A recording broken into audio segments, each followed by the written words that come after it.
Shalom. First and foremost, I want to give all praises, honor, and glory to Yahweh, Bahasham Yahushai, Bahasham, Rucha Kodash. Double honors to the elders and the apostles of Great Millstone, and peace and blessings to the elect.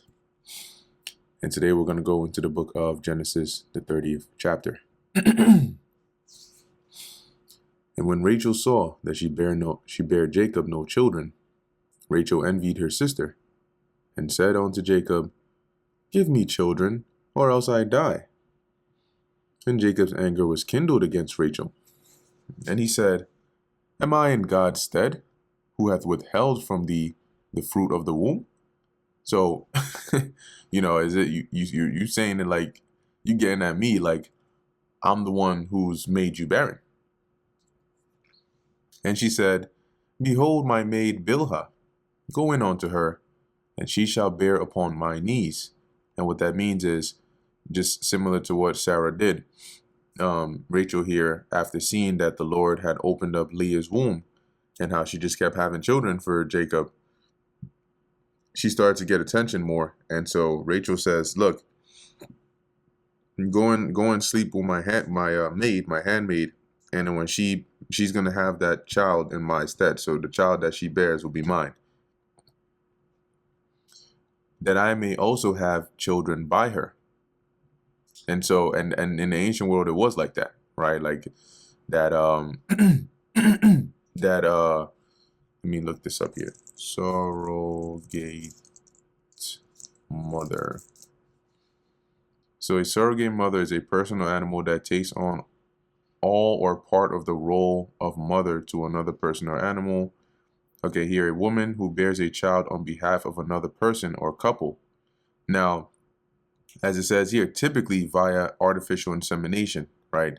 But in this case, they weren't doing that artificial insemination over there. So sometimes the handmaids would be used as surrogate mothers. So the husband would go in and lay with them, and then they would bear the child and for the wife, and then the wife that would be her child. So that's what Rachel suggested here to Jacob, that I may also have children by her. And she gave him Bilhah, her handmaid, to wife, and Jacob went in unto her. And Bilhah conceived, and bare Jacob a son. And Rachel said, God hath judged me, and hath also heard my voice, and hath given me a son. Therefore she called his name Dan, which means judge. And Bilhah, Rachel's maid, conceived again, and bare Jacob a second son. And Rachel said, and you'll see that the names of these sons, right, who become like the patriarchs, or who are the patriarchs, and they become the heads of the tribes, their names have meanings, and those meanings are centered around the circumstance of their birth. And Rachel said, With great wrestlings have I wrestled with my sister, and I have prevailed. And she called his name Naphtali, which I believe is my wrestling. Let's see if hopefully the blue letter hasn't changed it, but let's take a look here. Naphthalia, yeah, which is, okay, wrestling, or my wrestling, because you have the ya at the end from the root word na. Oh, is that? Oh, pa, pathal, to twist, to wrestle. Cool. When Leah saw that she left barren, so she wasn't getting pregnant anymore, she took Zilpah, her maid, and gave her Jacob to wife. So she said, okay, now you go into my handmaid now, and you give me children by her. And Zilpah, Leah's maid, bare Jacob a son. And Leah said, A troop cometh, and she called his name Gad. Now, when you go into this, the meaning of these words here, the word troop here, which is also Gad in the Hebrew here, I believe there are two words that look the same, both Gad, but one means fortune. Okay, and then that's what she's saying here when she said a troop cometh. She's saying fortune, like good fortune is coming. All right, by this her son that she has had by her handmaid, and that's why she called his name Gad. So when you actually go into like some of the other translations, you'll see in yeah, even here they mention in the NKJV, some of the other versions have it as fortune. NLT, Leah named him Gad, for she said, "How fortunate am I?" NIV, then Leah said, "What good fortune?" So she named him Gad. So in the meaning of the name being fortune or good fortune for having this child after she had left off bearing, that's why she called him Gad. And Zilpah, Leah's maid, bare Jacob a second son. And Leah said, "Happy am I, for the daughters will call me blessed," for how many children she was having. And she called his name Asher, which means happy.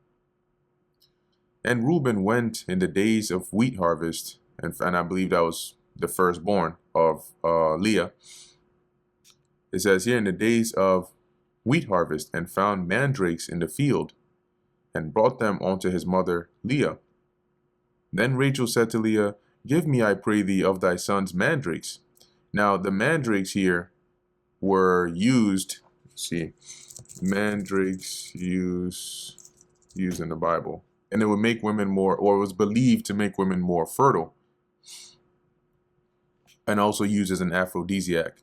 So it says mandrakes appear in the Bible in Genesis 30, where Rachel trades for them with Leah, believing they boost fertility, and in Song of Solomon 7 and 13, where their fragrance symbolizes love and romance in a vineyard setting, highlighting their ancient reputation as an aphrodisiac and fertility aid, despite being related to poisonous plants, likely like deadly nightshade.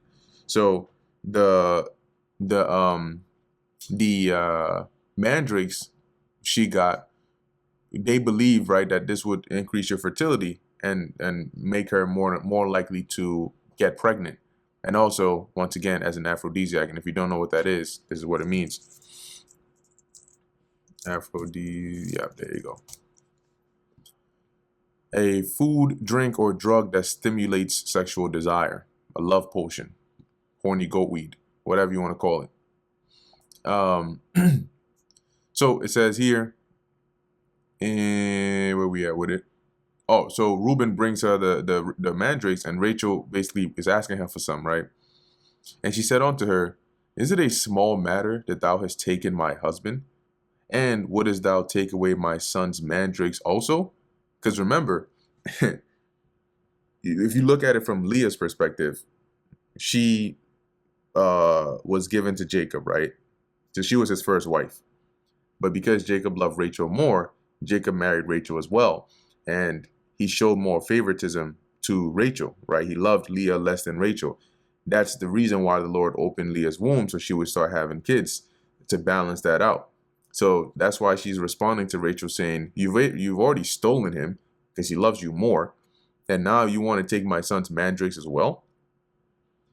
And Rachel said, "Therefore he shall lie with thee tonight for thy son's mandrakes." So they made a little trade or a deal or a transaction here, where Rachel said, "Okay, you can basically have him for the night if you give me some of Reuben's mandrakes that he found."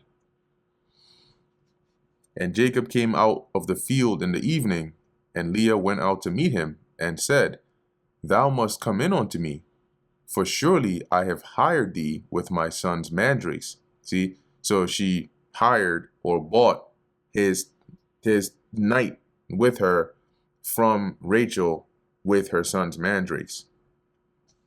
And also, as it says, he came out from the field because he was working, and he lay with her all that night. And so if you read this in another translation, NLT says, so that evening, as Jacob was coming home from the fields, Leah went out to meet him. "You must come and sleep with me tonight," she said. "Shit, I have paid for you with some mandrakes that my son found." So that night he slept with Leah. And you best believe she took some of that. And God hearkened unto Leah, and she conceived, and bare Jacob the 5th son. And Leah said, "God hath given me my hire," right? Because of that hire, when she hired him, the result of that was that she ended up getting pregnant. because I have given my maiden to my husband. And she called his name Issachar, which I believe in the Hebrews is it Yashakar or Yashashkar? But that means he is hired, right? But when you go into it, they've updated it, like I was mentioning before, to there is a recompense. And I know it's not my memory, because I remember in the past when you would look it up in the Blue Letter, it wasn't this, right? But I guess they're making updates to on their end as well. But in any case, remember, keeping in mind that their names there were occasions for which they named their children, right? So if she's saying here, surely the Lord has given me my hire, and she hired Jacob with the mandrakes that she basically gave to Rachel, that is where you get the meaning of Issachar's name from. And Leah conceived again and bare Jacob the sixth son. And Leah said, God hath endued me with good dowry. Now will my husband dwell with me, because I have borne him 6 sons. And she called his name Zebulon, which is a Zabalawan, meaning my dwelling or dwelling. And afterwards she bare a daughter and called her name Dinah. And God remembered Rachel, and God hearkened to her and opened her womb. So, Leah's having all these kids, Rachel was not having any. So Lord said, all right, you know what, let me go ahead and balance it out there too. And she conceived and bare a son, and said, God hath taken away my reproach. And she called his name Joseph, which in the Hebrew is Yahwasab, and said, the Lord Yahweh shall add to me another son. All right, and Yahwasab is he has added. And it came to pass, when Rachel had borne Joseph, that Jacob said unto Laban, send me away, that I may go unto mine own place and to my country. So let's see here. How long was it between when, let's see, Jacob married Rachel and when she bore Joseph?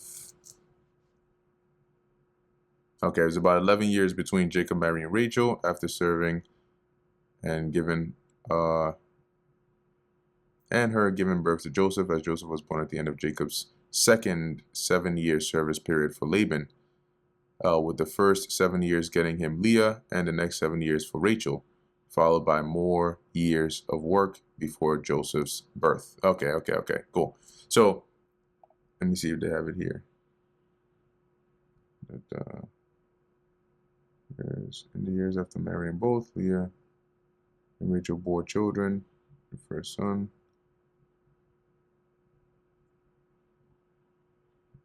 Yeah, it's not being too clear here. Well, in any way, as we keep on reading it, it does give the total years that Jacob spent with Laban serving him. But long story short, at this point now, Jacob says, look, I've worked off all my debt, or I've worked off everything, and now I'm trying to go, right? So it says here, and it came to pass, when Rachel had borne Joseph, that Jacob said unto Laban, send me away, that I may go unto mine own place and to my country. Give me my wives and my children, for whom I have served thee, and let me go. For thou knowest my service which I have done thee. And going back to, I forgot what chapter it was, maybe it was a previous chapter, but remember that at first it would seem that Jacob had to, he did serve 7 years for Rachel, but he was given Leah instead. And he had to agree to work another 7 years, and then and Laban would give him Rachel, right?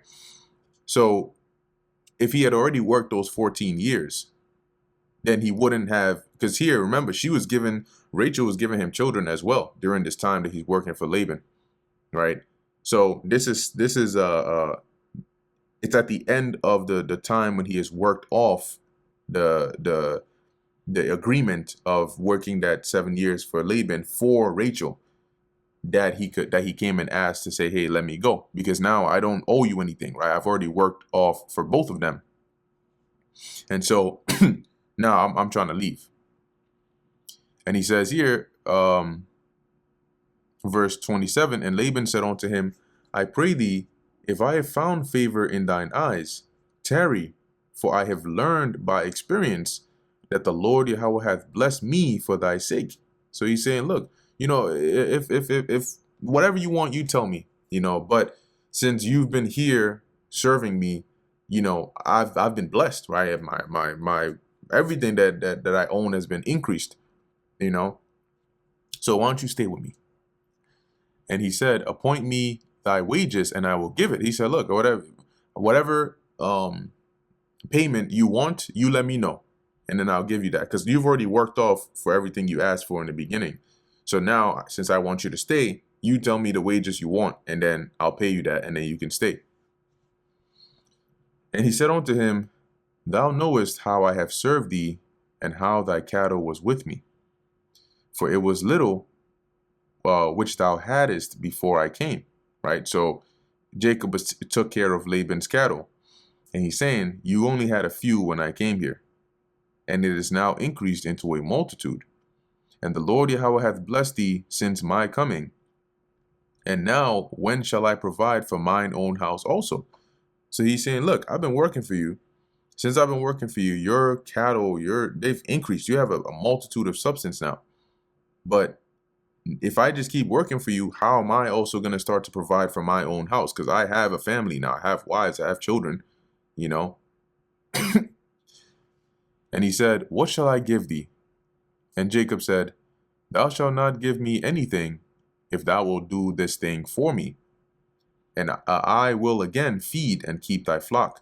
So if you don't have to do anything except this, if you can give me this, then you don't got to pay me any other wages. And then if you do that, and then I'll continue to watch over your flock.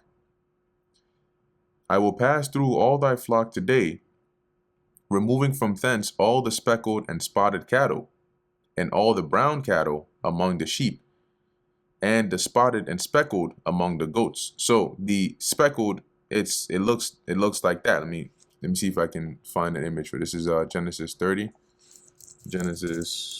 and 32. Okay. Okay. So these are not bad.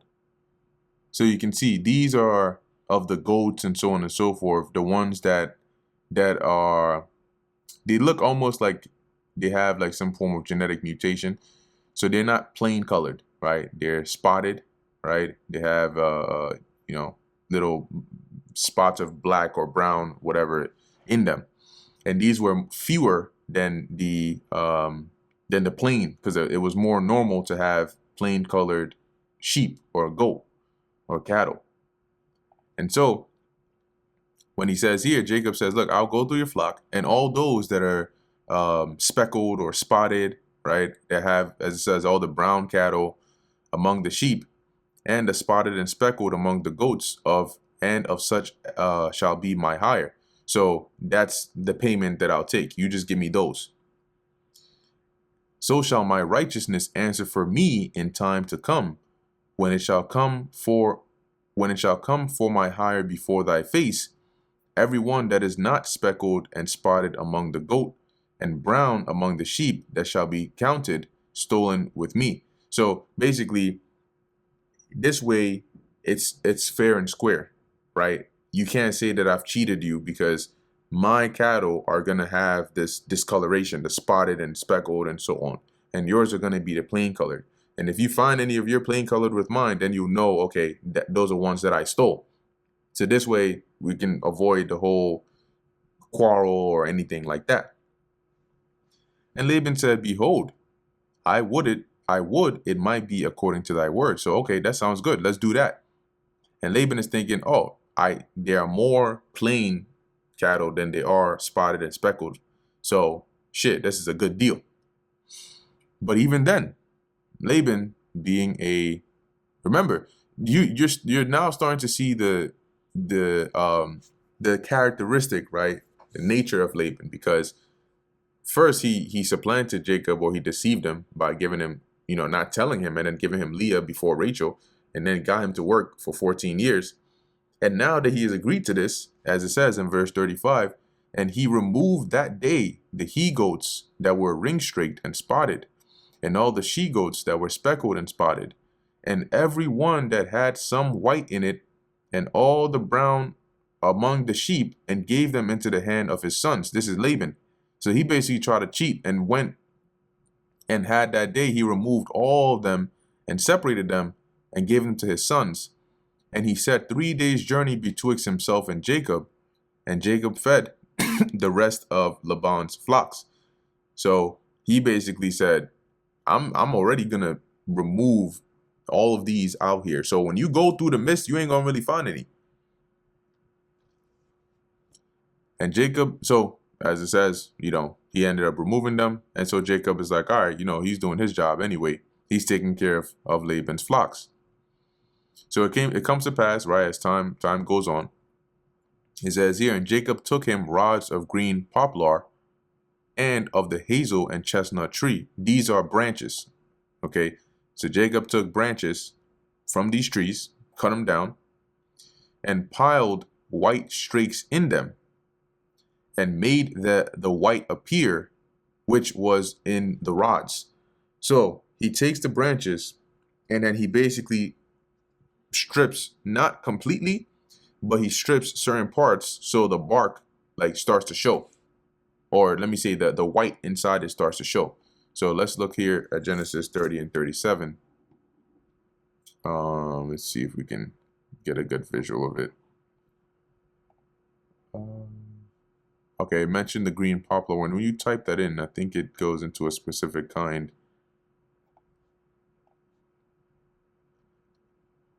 Okay, so let's look at here. Yeah. Let's do bark. Okay, so this is the bark, right? And he basically, if you use a machete or something to just chop the sides of it, you're gonna have parts of it that have the bark covered and parts of it that don't, right? Like you've cut that bark. I'm trying to see if I can find peeled. Yeah, so I'm trying to see. Okay, maybe this is not bad, but it's not the same tree, but there we go. Something like this. So you can see beneath the bark or the outside, you can see the white of the actual branch. Okay, so he ended up doing this. Let's see if these are good. It's not really a good one, but I think you get the point. So he ended up doing this with the branches, so you can have the whites show on certain parts. Yeah, not bad, not bad.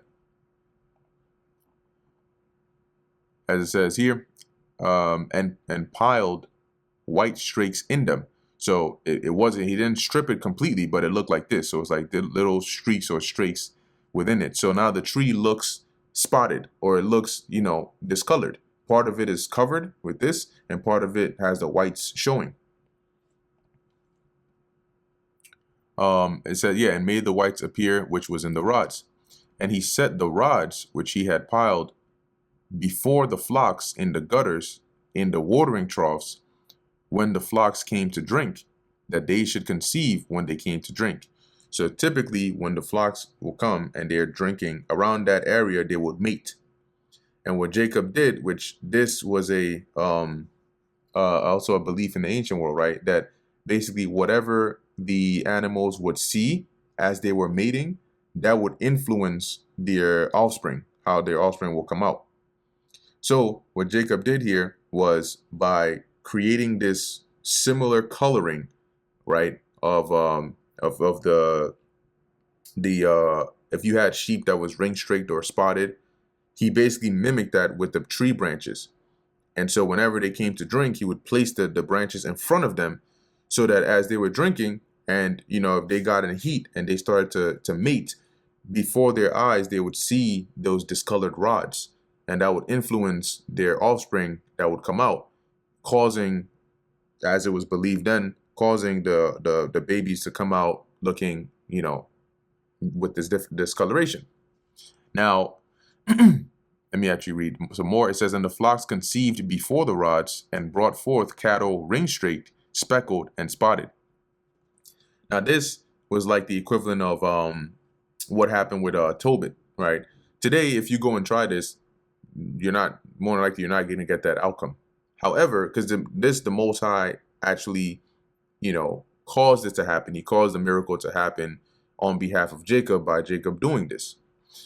And it's like what happened with Tobit. When you read in the book of Tobit, the angel that goes with Tobias on their journey, they catch a fish, and I think it was either the gall or the eye of the fish that if I remember correctly, he burnt it and then put it on the eyes of Tobit, right? So let's look that up and see here. How was Tobit healed? Yeah, it says Tobit was healed of his blindness when his son Tobias applied the gall, that's what it was, from the fish, guided by the archangel Raphael, onto his father's cataracted eyes, causing the white films to peel away and restore his sight. A miraculous cure showing God's divine intervention through faith and obedience. Let me see what else they have on here. Okay, so now if you go and do this today, yeah, it's not going to work, right? If it was, then people wouldn't need to be doing cataract surgery. But the Lord basically used some means. It's kind of like when Yahushua spat on the dirt and then rubbed it on the eyes of the blind man, and then he was able to see. It doesn't mean if you go and spit on the dirt and rub it on his eyes, he's going to be able to see. That was divine intervention. This was just the action used to bring it about. So similarly, this is what's going on over here, with Jacob using this to alter or to affect how the offspring of the cattle would come out. So in this case, he was kind of like artificially creating, through this influence, these I guess you could call it genetically mutated, if that flocks, okay, from their phenotype, that is, meaning how their actual fur would look. It says here, and Jacob did separate the lambs. So remember that his were those that were multicolored. Let's just call it that. So as they brought forth and they were ring streaked and speckled and spotted, he separated those to the side because those were his, and set the faces of the flocks toward the ring straight. So after he had done this, to now have some cattle that were now his because they were now multicolored, going forward, what he would do is he would set the faces of the other cattle to look at the multicolored ones whenever they would mate.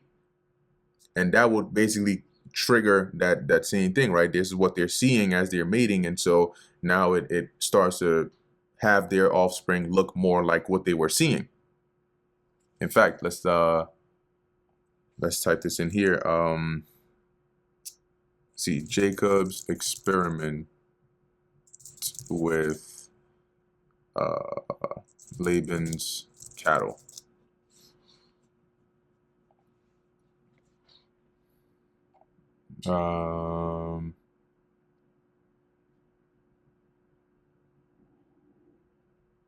Yeah, I'm trying to see.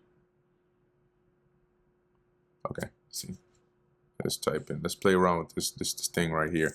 Was it believed in the ancient world that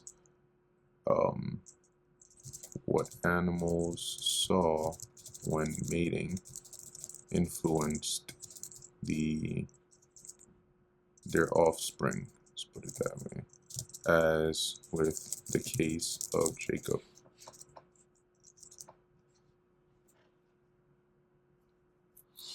All right, so it says here, yes, it was a widely held belief in the ancient world, and for many centuries afterward, that a pregnant mother's experience particularly strong visual or emotional stimuli, known as maternal impressions, could directly influence the physical appearance and traits of her offspring.